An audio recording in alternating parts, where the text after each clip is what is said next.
या एक्सपेरिमेंटमध्ये आपल्या शाळेतील इयत्ता दुसरीची विद्यार्थिनी दुर्वा राऊत हिने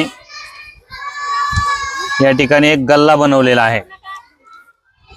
आज आपण पाहतो प्रत्येक विद्यार्थी घरून पैसे खर्चायला घेतात, लगेच दुकानावर जातात, 5 रुपयाचं काहीतरी घेतात, 10 रुपयाचं घेतात आणि लगेच पैसे उडवून टाकतात।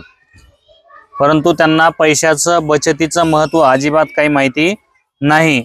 परंतु दुर्वा राऊत हिने तिच्या संकल्पनेतून आपण आतापासूनच थोडं पैशाची बचत केली पाहिजे म्हणून तिने या ठिकाणी गल्ला बनवलेला आहे। ती तिच्याच भाषेत सांगणार आहे तिने कसं बनवलं आहे आणि ते कशासाठी बनवलेलं आहे।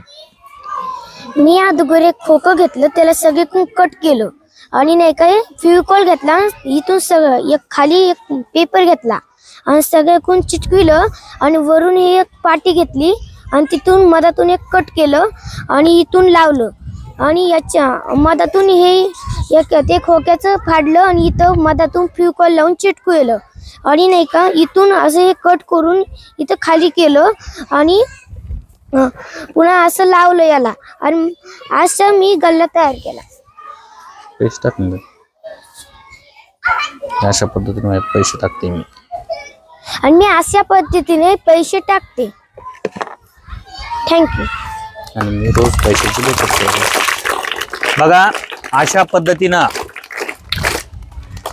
तिने अतिशय छान पद्धतीनं हा गल्ला बनवलेला आहे आणि तिने आता असं ठरवलंय की मला जर घरच्यांनी खायला 10 रुपये दिले तर मी त्यातले 5च रुपये खर्च करणार आणि राहिलेले 5 रुपये जे आहेत ते याच्यामध्ये बचत करणार आणि आत्तापासूनच थोडी बचत करण्याची सवय लावून घेणार आहे। आणि हे बचत केलेले पैसे पुढं मी माझ्या पुस्तकांसाठी, वह्यांसाठी किंवा चांगल्या शैक्षणिक कामासाठी वापरेल म्हणून तिने हा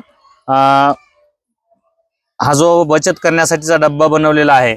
अतिशय छान आणि सुरेख कल्पना आहे तिची।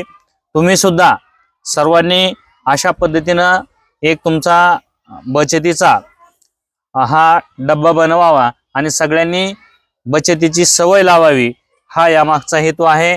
सर्वांनी तिचं एक बार जोरदार टाळ्या वाजवून अभिनंदन करा।